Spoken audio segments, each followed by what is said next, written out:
বন্ধুরা, রোশনাই ধারাবাহিকের আগামী পর্বে দেখানো হবে রোশনাই আরণ্যকের কথা ভেবে নিজের ফ্ল্যাটে বসে কাঁদছিল। তখনই সেখানে আসে আদিত্য। আদিত্য দরজায় নক করতেই রোশনাই নিজেকে সামলে নেয়। রোশনাই বলে, আদিত্য তুমি এখন এখানে?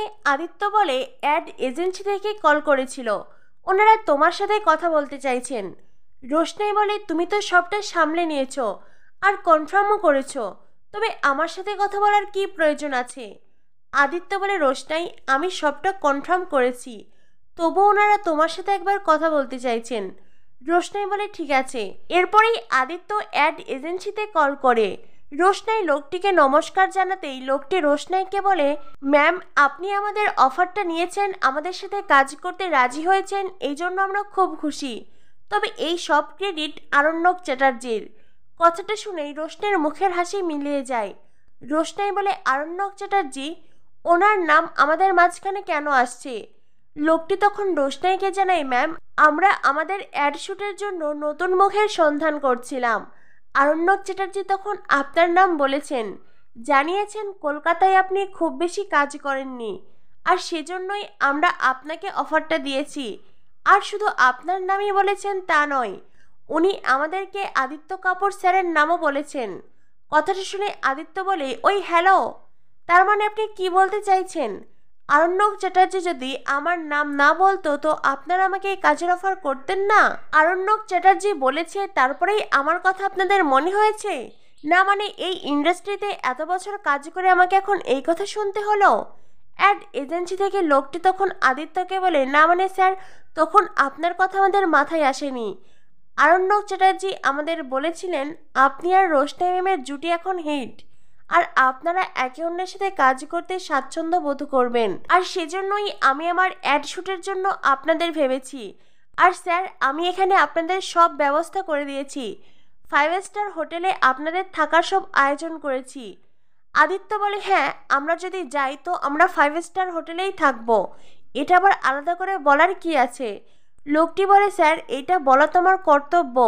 আর রোশনাই ম্যাম আমরা আপনার জন্য 5 স্টার হোটেলের অ্যারেঞ্জ করেছি। রোশনাই বলে, না না তার কোনো প্রয়োজন নেই, আমার জন্য নর্মাল হোটেল অ্যারেঞ্জ করলেই হবে। আদিত্য তখন রোশনাইকে থামিয়ে দিয়ে বলে, রোশনাই চুপ করো, এখানে এইসব কথা বলে কোনো লাভ নেই। আমরা দুজনে যখন একই কাজ করতে যাচ্ছি তো দুজনে একই হোটেলে থাকবো। এরপরেই আদিত্য সেই লোকটির সাথে কথা বলা শেষ করে। লোকটি ফোন রাখতেই যাবে, ফোন রাখার আগে লোকটি হঠাৎ করে বলে ওঠে, ও ম্যাম আরেকটা কথা, আরণ্যক স্যার তো বিদেশে চলে যাচ্ছেন। কথাটা শুনে রোশনাই অবাক হয়ে যায়। রোশনাইয়ের মাথায় যেন আকাশ ভেঙে পড়ে, পায়ের তলা থেকে মাটি সরে যায়। রোশনাই নিজেকে সামলে নিয়ে বলে, বিদেশ চলে যাচ্ছেন মানে? লোকটি তখন রোশনাইকে জানায়, ম্যাম আরণ্যক স্যার তো কালই বিদেশে চলে যাচ্ছেন। কেন ম্যাম আপনি জানেন না? আপনার সাথে কি আরণ্যক স্যারের কোনো কথা হয়নি? রোশনাই বলে, আশ্চর্য তো, আপনি বারবার ওনার কথা কেন বলছেন? আর ওনার সাথে আমার কথা হয়েছে কি হয়নি সেটা আমি আপনাকে কেন বলবো? আর ওনার খবরই বা আমাকে আপনি কেন জানাচ্ছেন? উনি বিদেশে যাচ্ছেন না কি করছেন সেটা জেনে তো আমার কোনো লাভ নেই। লোকটি জানায়, না বলে ম্যাম প্রথম দিন তো আপনি ওনার হাত ধরেই শুটিংয়ে এসেছিলেন, আর সেজন্যই বললাম। আদিত্য বলে, ও হ্যালো, হ্যাঁ মানছি প্রথম দিন রোশনাই ওনার হাত ধরে শুটিংয়ে গিয়েছিল, তার মানে এই নয় যে রোশনাই সারা জীবন যে কাজগুলো করবে সব বিষয়ে আরণ্যক চ্যাটার্জি নাক গলাবে। অ্যাড এজেন্সি থেকে লোকটি তখন রোশনাইকে বলে, সরি ম্যাম, ম্যাম আপনাদের মধ্যে কি কোনো ঝামেলা হয়েছে? আপনাদের সম্পর্ক কি আর ঠিক নেই? রোশনাই বলে, সম্পর্ক? না মানে 2 দিন একজনের সাথে হেসে হেসে কথা বলতে দেখেছেন আর এরই মাঝে ধরে নিলেন যে আমাদের মাঝে সম্পর্ক আছে? লোকটি তখন বলে, ও সরি সরি ম্যাম, ভুল হয়েছে। ঠিক আছে ম্যাম রাখছি, আপনারা এখানে আসুন তারপরে কথা হবে। এই বলে লোকটি ফোন রেখে দেয়। আদিত্য বলে, বা রোশনাই তোমাকে তো আমি এমন রূপে আগে কখনো দেখিনি, হঠাৎ করে আরণ্যক চ্যাটার্জির নাম শুনে এতটা রেগে গেলে কেন? কি হয়েছে? রোশনাই বলে, উনি বারবার করে আরণ্যক চ্যাটার্জির নাম কেন বলছিল আদিত্য? আরণ্যক চ্যাটার্জি এত ভালো জব করে, সেখান থেকে উনি বিদেশে যেতেই পারেন। বিদেশে গেলে উনি আরো ভালো কাজ করবেন, 2 হাতে টাকা ইনকাম করবেন, বড় গাড়ি কিনবেন, বাড়ি কিনবেন, নিজের স্ত্রীকে নিয়ে সুখে শান্তিতে থাকবেন, ওনার সন্তান হবে, তাদেরকে ভালোভাবে বড় করবেন। একথা শুনে আদিত্য বলে, রোশনাই শান্ত হও শান্ত হও, তুমি কি বলছো তখন থেকে? দাঁড়াও তো, তার আগে আমি গানটা অফ করি। এরপরে আদিত্য সেই গান বন্ধ করে। রোশনাইকে আদিত্য বলে, রোশনাই এইসব গান তুমি কেন শুনছিলে? রোশনাই বলে, কেন, আমি কি এই গান শুনতে পারি না? আদিত্য বলে, না মানে এই গান মানুষ তখনই শোনে যখন কারোর মন খারাপ থাকে, মন উদাস লাগে তখন। রোশনাই বলে, আদিত্য প্লিজ, হ্যাঁ মানছি তুমি আমার কাজের সব ব্যবস্থা করে দিয়েছো, সব দিকটা সামলে নিচ্ছ, তার মানে এই নয় যে তুমি আমাকে টেকেন ফর গ্রান্টেড ভেবে নেবে। তুমি আমার পার্সোনাল বিষয়ে কেন নাক গলাও? তুমি বলার কে আমি কোন গান শুনবো কোন গান শুনবো না? আদিত্য বলে, রোশনাই প্লিজ, তুমি এটা কোন ভাষায় আমার সাথে কথা বলছো? রোশনাই তুমি নিজেও খুব ভালো করেই জানো আমার ভেতরে অন্য খারাপ কোনো উদ্দেশ্য নেই। আমি তো তোমার কাছ থেকে এমনিতেই জানতে চেয়েছি, তাই তুমি আমাকে এতগুলো কথা শুনিয়ে দিলে। রোশনাই তোমার কি হয়েছে বলো তো? আরণ্যক চ্যাটার্জি বিদেশ চলে যাবে সেই জন্য কি তোমার মন খারাপ? রোশনাই বলে, উনি যেখানেই যাক না কেন ওনার সাথে আমার কোনো সম্পর্ক নেই, আর এটাই সত্যি।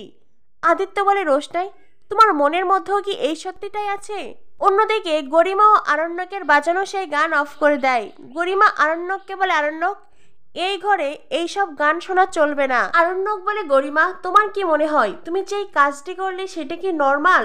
গরিমা বলে, আরণ্যক তোমার সাথে না নর্মাল কোনো কথা বলার উপায় নেই, কারণ তুমি তো নর্মাল কাজ করতে জানোই না। আরণ্যক বলে, আমি এতটা খারাপ? গরিমা বলে, না তুমি লয়াল নও। আরণ্যক বলে, তো আমি এতটাই খারাপ যখন তখন আমার সাথে কেন আছো, কেন আমাকে ছাড়ছো না? গরিমা তখন হাসতে হাসতে বলে, আরণ্যক কি ভেবেছ আমি তোমাকে ছেড়ে দেব আর তুমি রোশনাইয়ের কাছে যাবে? কখনো না, সেইটা আমি কোনো দিন হতে দেব না, কারণ আমি রোশনাইয়ের কাছে কখনো হেরে যাব না। আরণ্যক বুঝতে পারে গরিমা তাকে ভালোবেসে নেই, বরং রোশনাইয়ের প্রতি হিংসা থেকে গরিমা এখন আরণ্যকের সাথে আছে। আরণ্যক জামা কাপড় ভাঁজ করতে চাইলে হঠাৎ করে আরণ্যকের বুকে ব্যথা অনুভব হয়। গরিমা বলে, কি হলো আরণ্যক, কোনো সমস্যা? আরণ্যক বলে, গরিমা হঠাৎ করেই বুকের বাঁ পাশটায় ব্যথা অনুভব হচ্ছে। গরিমা বলে, প্লিজ এসব নাটক বন্ধ করো, এখন আবার বলো না যে বুকে ব্যথা অনুভব হচ্ছে তাই তুমি বিদেশে যাবে না, বিদেশ যাওয়া ক্যান্সেল করবে। আরণ্যক মনে রেখো আমি বিদেশে যাবই, আর তুমি যদি কোনো বাহানা করে সেই বিদেশে যাওয়া আটকাতে এসো তাহলে কিন্তু আমি সহ্য করব না। মনে রেখো তুমি চুক্তিপত্রে সই করেছো, আমি তোমার শেষ দেখে ছাড়বো। আরণ্যক বলে, গরিমা আমি বলছি আমার বুকে ব্যথা অনুভব হচ্ছে, আর এইটা তোমার কাছে নাটক মনে হচ্ছে? ঠিক আছে বেশ, আমি তবে আমার কোনো প্রবলেমের কথা আর তোমাকে জানাবো না, আমার স্বাস্থ্যের কথা আমি তোমাকে জানাবো না, তোমার সাথে আমার অসুস্থতা নিয়ে আমি কোনো আলোচনা করব না। ঠিক আছে গরিমা, আমি একদম ঠিক আছি। এই বলে নিজের বুক থেকে হাত ছড়িয়ে আরণ্যক নিজেকে সামলানোর চেষ্টা করে। গরিমা বলে, আরণ্যক আমি খুব ভালো করেই জানি তোমার কিচ্ছু হয়নি, তুমি একদম ঠিক আছো। গরিমার এমন আচরণে আরণ্যক খুব কষ্ট পায়, কারণ সত্যি সত্যি আরণ্যকের বুকে প্রচণ্ড ব্যথা অনুভব হচ্ছে।